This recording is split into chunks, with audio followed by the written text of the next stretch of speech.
Welcome to another edition of Conversation Collage, coming to you from Wenatchee, Washington, the apple capital of the world and the buckle of the power belt of the great Northwest. Ken Johannesson here, and I thank you for tuning in, downloading, uploading, logging on, however you listen to this podcast. I appreciate it. I think we've got a good one for you today. We're going to talk about the state of American business for this year. We talked with the Executive Vice President of the U.S. Chamber of Commerce and got his opinions on that, and also some ideas on getting fiscally fit for this coming year. Now let's get right into it. State of American business is uncertain. There's a crossroads, economically, politically, globally. The debates, the decisions, the disruptions that will confront the American business community this year will have far-reaching consequences for everyone. And we talked about all of this with Neil Bradley, who is Executive Vice President and the Chief Operating Officer of the United States Chamber of Commerce, to talk about just what the concerns of business are and reveal the results of some new data on small business optimism and workforce trends. And we caught up with Neil Bradley in Washington, D.C. Good morning, Mr. Bradley. How are you, sir? It's Neil, and I'm Neil. great. I'm sorry. Okay, Neil it is. Good. Yeah. Nice to have you on board. How's D.C. today? You know, it's not bad. It's a little chilly, but we'll take it. Okay, well, good deal. So, how is Happy New Year? And does this mean that we're going to be having a Happy New Year for business? How does the state of business look for 2020? Well, it's a tale of two cities, as it were. In some respects, it's incredibly optimistic and positive.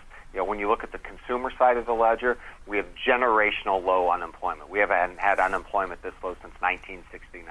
We just got the latest wage numbers today, 3% wage growth. That's faster than inflation, which means people are getting richer. They have more money in their pocket.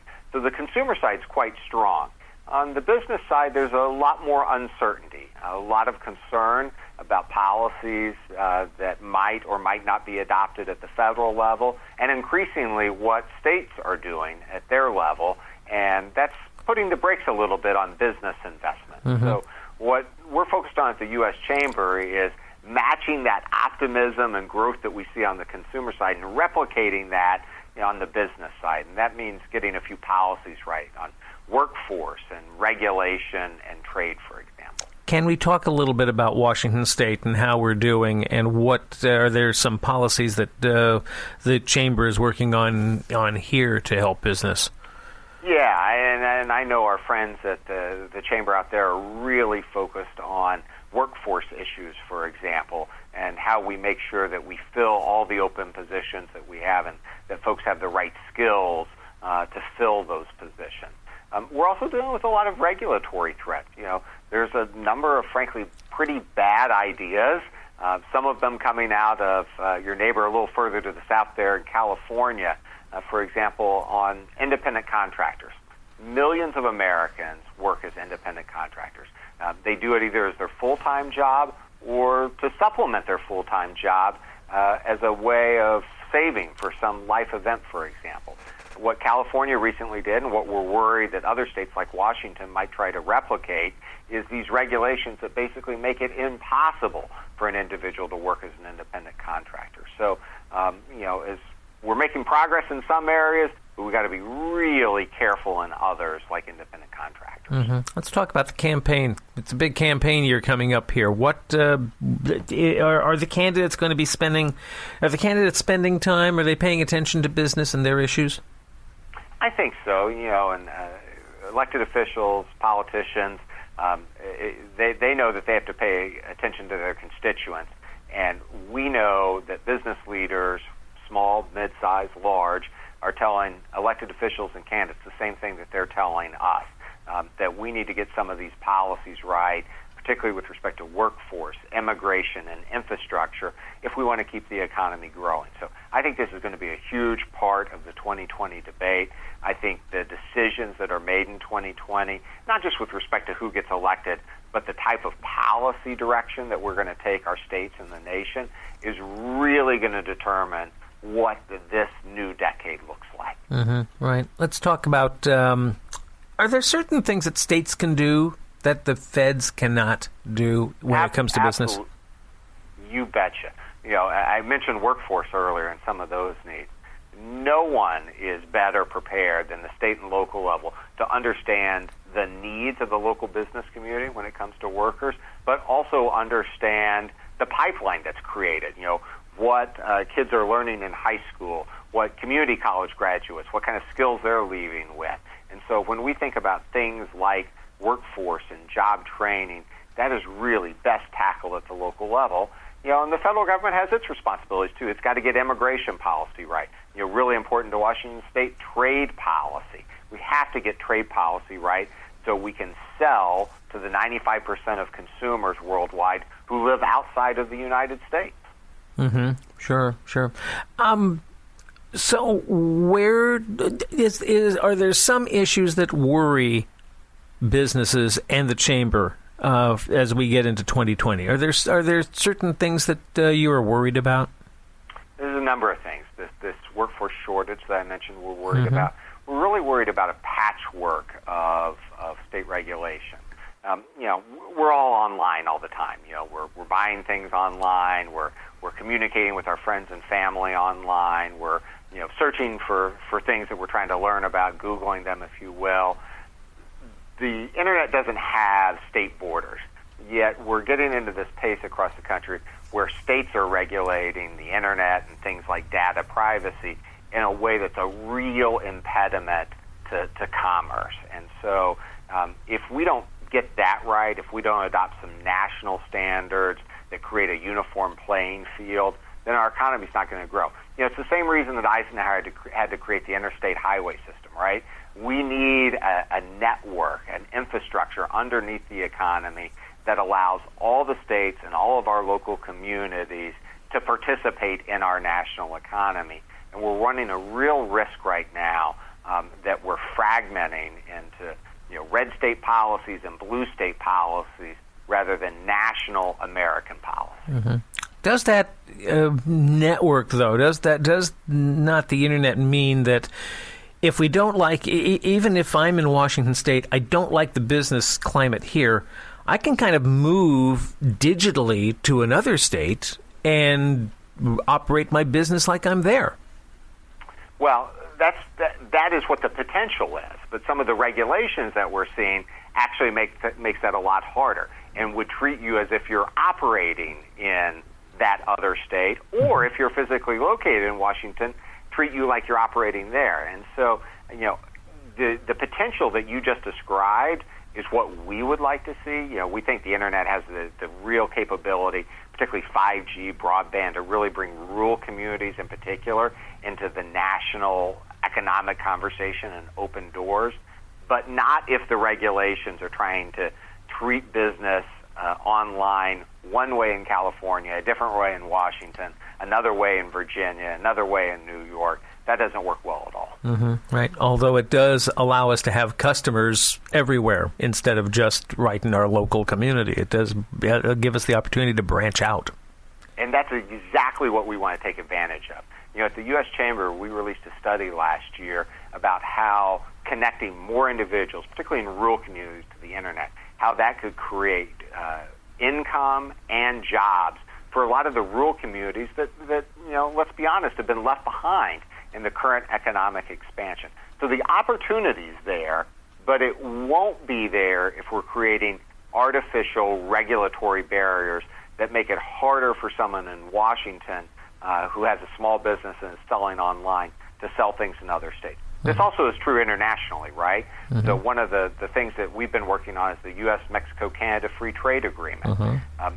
The original NAFTA was written before there was an internet. Obviously, today, small businesses across this country sell abroad, including into Canada and Mexico. This new USMCA updates the rules, so it's easier for small businesses to do that. That's one of the reasons at the U.S. Chamber we're so supportive of it, and we're looking forward to getting it done in the next couple of weeks. So generally, is the U.S. Chamber optimistic about things for 2020? We are. We're pretty bullish at the U.S. Chamber. We're clear-eyed about what the challenges are, but our theory is if you understand what the challenges are and you begin taking steps to address them, then you're well on track to keep this economic expansion growing. And so we're pretty optimistic. Mm-hmm. I know I've got just a couple minutes here left with you here. Can we talk about like the state of capitalism? Because that seems to have been a big topic in 2019. Like capitalism is dead, dying, or needs to be rejiggered in some way. What's that it's more fairer and more equitable? What does the chamber think about that? I'm reminded of that Winston Churchill line about democracy. It's the worst form of government, except for all the others. Capitalism is the worst form of economy, except for all the others. Mm-hmm. We understand that, particularly as economies change and grow, there are things that we can do to make the economic system work better.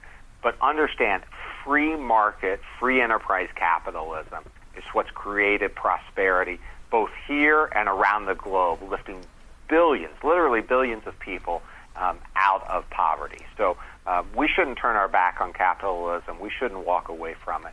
We should figure out how we do smart things with respect to public policy to make sure that growth is more widely shared, both geographically and up and down the income scale, and demographically within our country. And we have the capacity to do that. But if for some reason we go the other path, we decide to nationalize, as some presidential candidates are talking about, vast segments of our economy, if we decide because we don't like the outcome, we're going to dictate an outcome from Washington or from a state capital, then we're going to cease to have this innovative growth engine that we know as capitalism. Can I give you a bit of good news on that front, though? Certainly. At the U.S. Chamber, we did a survey recently of millennials and younger, Generation Z individuals. And we asked them lots of questions about capitalism because we had heard all these rumors that younger Americans today just weren't enamored of capitalism, that they wanted a new system. Turned out not to be true. Turned out they're not as fluent maybe as prior generations, maybe because of a lack of a civic education or economic education in some of the terms. But when you start describing the freedom and the opportunity that capitalism presents, they're some of the most ardent advocates of free market capitalism there is. They want the ability to choose their own life, to start their own companies, the ability to work for whom they want to work for, and after all, the ability to innovate, be ingenious, and to enjoy the fruits of your labors, what capitalism is all about, and they want that in spades. Mm-hmm, right. We didn't really go into much detail about the data about about small business and workforce trends. Is there anything that we need to share about that? Anything that surprised you in this report? Yeah, two things. One good surprise and one bad surprise. And the good surprising, overwhelming optimism of small business owners about the future. We heard all this talk of a recession last year. Small business owners weren't buying it. They're optimistic, and they remain optimistic. That's really good news.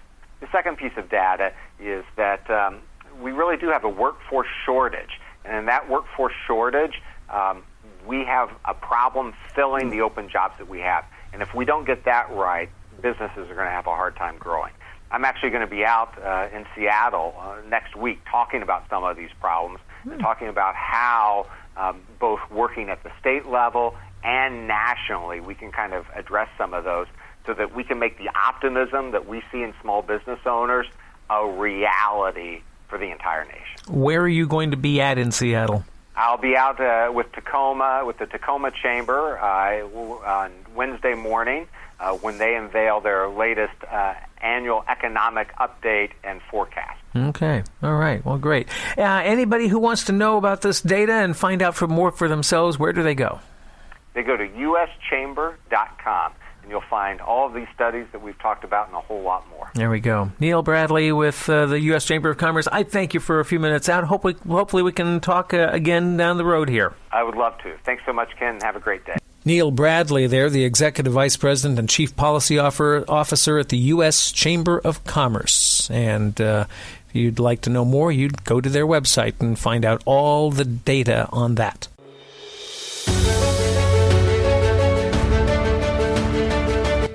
Conversation Collage on your favorite podcast platform.